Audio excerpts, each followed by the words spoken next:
Hey guys, what's up? Shana here again, and today I want to talk about leveling and gearing up in Season 2, or any season in general. And I want to go over the whole process of starting a new level 1 character, getting to 70 as fast as possible, and then from there, gearing up and getting into T6 so you could farm your endgame gear. Alright, so what you're going to do is you're going to start a new character. Now, leveling up in group is going to be better. You know, you'll be a little more efficient because for every person that joins a game, monsters get 70% more health, and then you effectively get another character worth of damage. So you double your damage, only 70% more health. It works out. You get a little bonus to experience and everything like that. Now, when starting off on season, you can start off straight from adventure mode as long as you have completed the campaign once on your account. That could have been on normal or on season 1. It doesn't matter. As long as you completed the campaign once, you could start in adventure mode from the beginning of a season.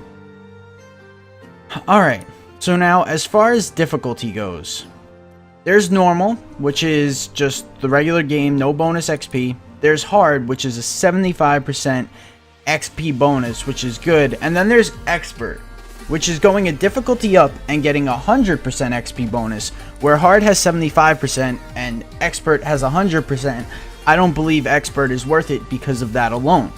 So we're gonna eliminate expert. Normal, hard, and then master is 200%. So 75 to 200%. These are the three difficulties you're gonna be using from level 1 through 70. You could start off in hard. Hard is a good spot to start for level 1, and then you could go through a full game of Act 1 bounties. Just do bounties in a group, clear it, you know, get the bag at the end. You'll get some rift keys at it. You save those up for Torment 6 later on.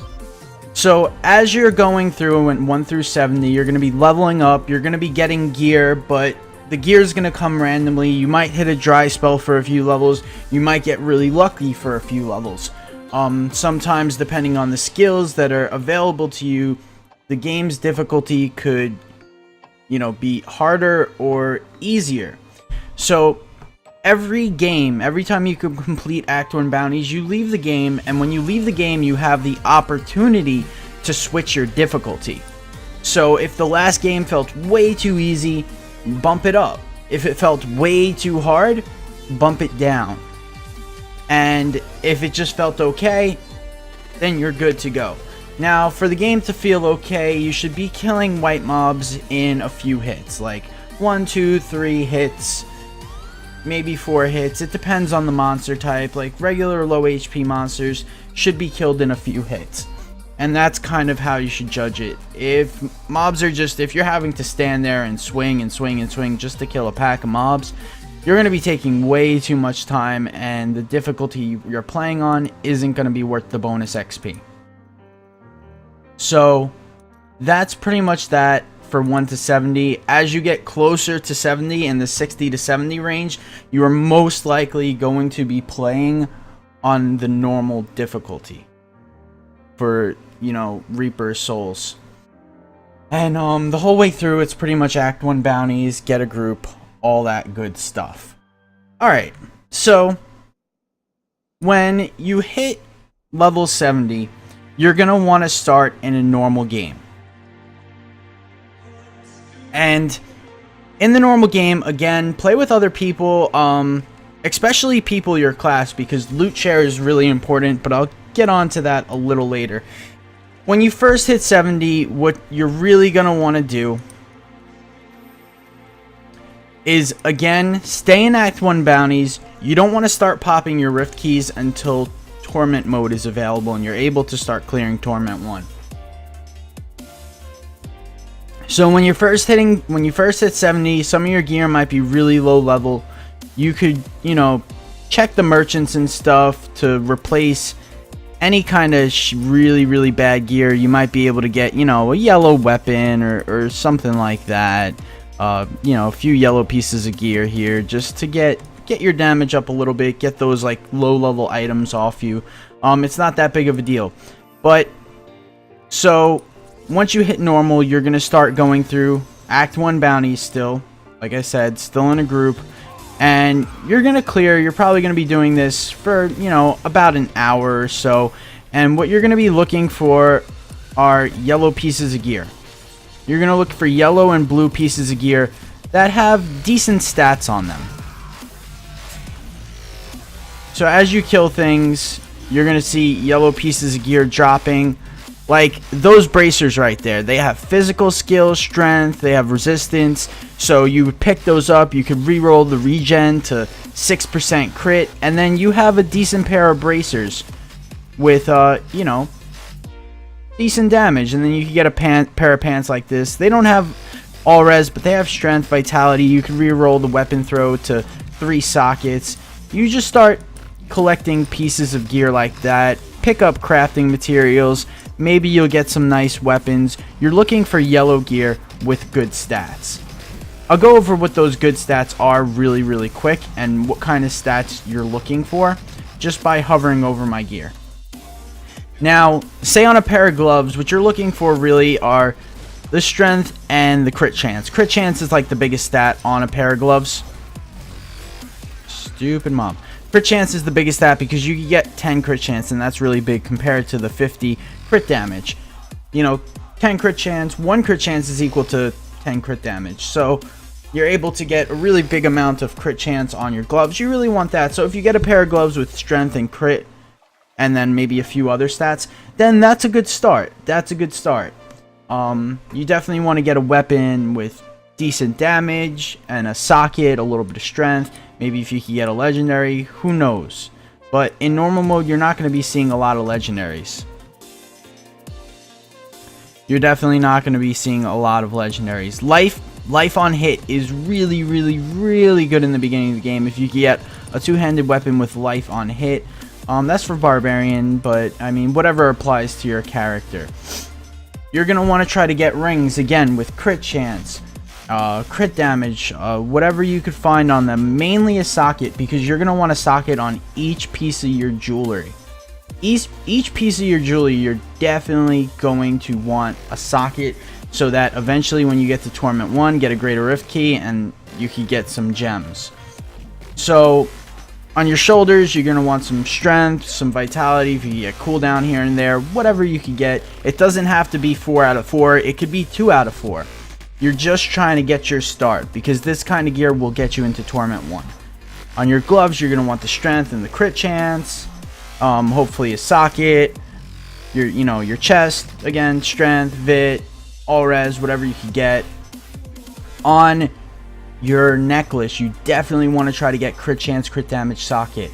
If at all possible, prioritize crit damage. Prioritize crit damage and a socket.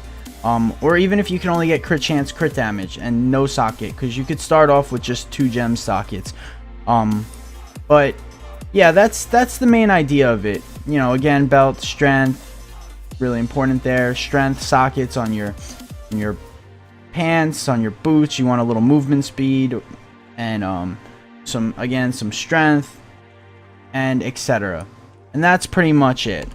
Once you get a decent setup of gear,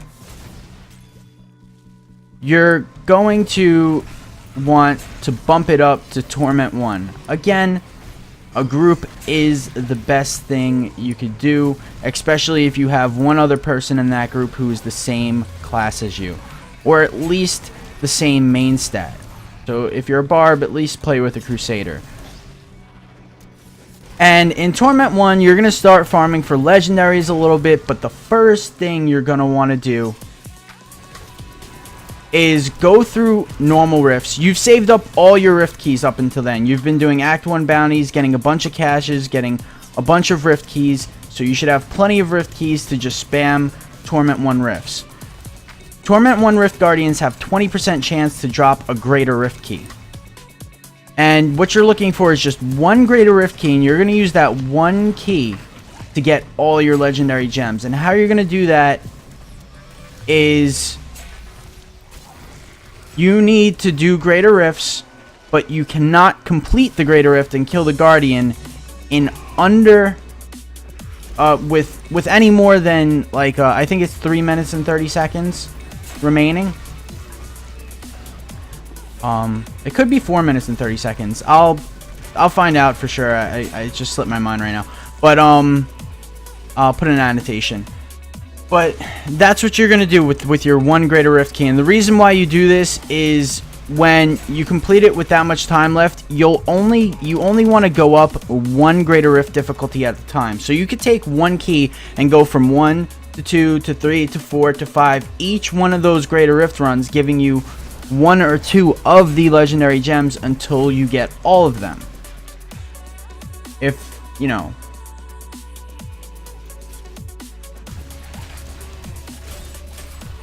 So how to do that is, in the beginning of a Greater Rift, you could just skip a few mobs.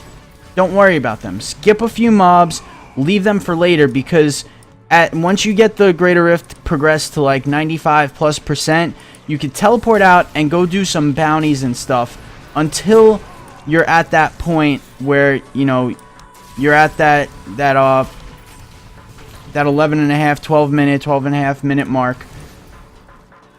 And then you could go back in through the front portal of the Greater Rift, finish off those mobs that you left in the beginning, and spawn the boss, kill him, and get the key to the next level, and get 1 or 2 of the legendary gems. And repeat that all the way until, you know, in the beginning of the game, Greater Rift like 14, 15 is possible. Like if you're able to do Torment 1, then you could do that kind of stuff. So you'll be able to progress that, and with one Greater Rift key, you'll be able to get all your legendary gems. Now, the legendary gems you're mainly after are Wreath of Lightning and Pain Enhancer.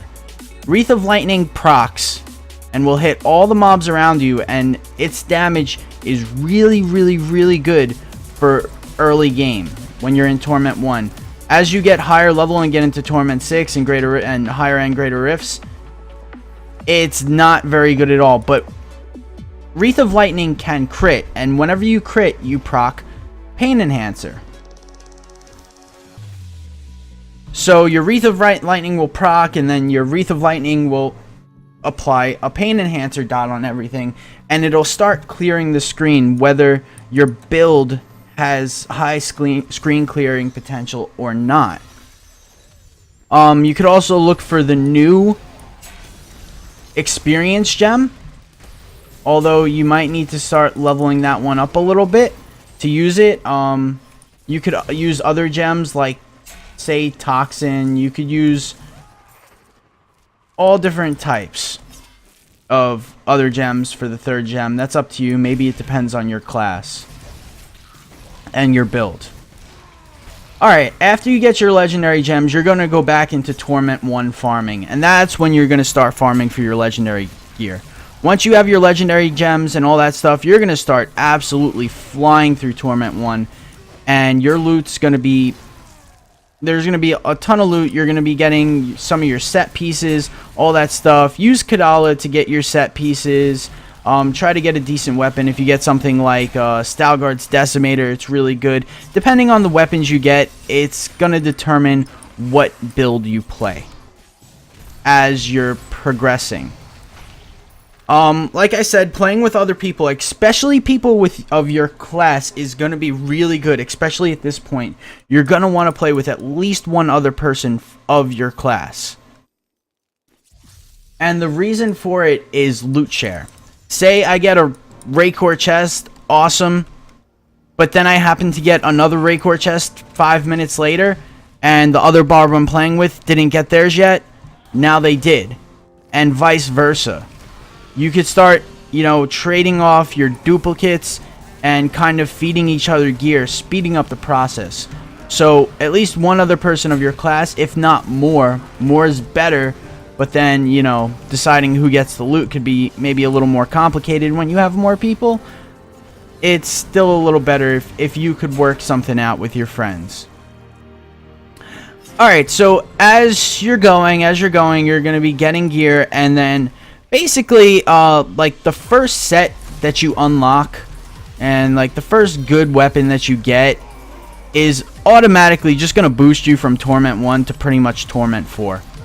So that's what you're going to do. You're going to farm Torment 1 until you get a decent setup of a decent set, just where you could play any like non-endgame build, any set that you could come up with, any, you know, decent legendary weapon. You got your legendary gems by now, and boom, you're in Torment 4. Now, once you're in Torment 4, you're basically going to do the same thing as Torment 1, just with an increased loot drop. Just a faster amount of legendaries, and that's where you start getting your better gear. And that's where you start going for, you know, the viable T6 builds.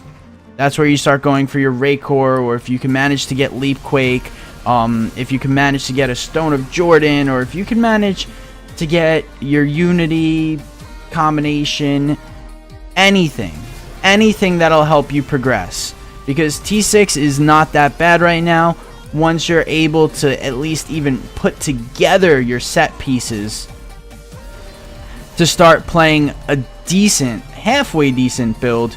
You're pretty much ready for T6. Oh, look at that, a Whimsyshire portal, or Whimsydale. Let's do it. Alright, so you're going to go through that, and then you're going to work your way up to, like I said, T6. And then, once you're in T6, that's it. That's, I mean, pretty much you guys know how it goes from there. Once you're in T6, you're farming for all your endgame stuff. Use Kadala. After you get your set items, it doesn't matter on the stats, I'd go for a legendary weapon. At least get a decent ancient two-hander, or a decent, you know, whatever you could find as a weapon. You definitely, weapons are very important, even though they're more expensive than the other pieces of gear. They're just so much more important. And then you're just gonna keep farming and farming and farming, and that's pretty much the rest of the game. And you just progress your gear, progress your character, get Paragon points, Paragon levels, etc. And then that's where you start progressing in Greater Rifts. Now, as far as experience, in this patch 2.1.2, Greater Rift 25 and up experience was increased by a lot. So there's going to come a point in time when you can clear a mid 40, a low 40, high 30 Greater Rift level in around 5 minutes, under 5 minutes, that doing those Greater Rift runs is potentially going to net you the most amount of experience you could get. So if you happen to be looking for experience or something like that, oh wait, I gotta, okay. If you happen to be looking for experience and getting Paragon levels and you're worried about that sort of stuff, you could go for it, but it's not that big a deal. Somewhere along the lines, you're going to want to keep farming bounties for goblins. You're going to want to, you know, try to open up that greed portal. You're going to want to, yeah, open up that so that you can get the Boon of the Hoarder gem, which is going to give you lots and lots of gold for your crafting. Once you get that gem, gold should no longer be a problem. In the beginning of the game, it's going to seem like crafting mats are almost non-existent, and you're always going to be starved for crafting mats, trying to enchant your gear. But after a while, you just get an overabundance of them to the point where they don't even matter. You can't run out if you wanted to. And that's pretty much it. That's the plan. That's the plan for starting up in a season, especially season 2. And that's how it goes. So anyways, not much more to say. Hope you liked the video, guys. Hope you found it helpful. If you want, like, subscribe, share. It'd be much appreciated here, guys. I really do thank you guys for all you do for me. And I will see you guys tomorrow. Later.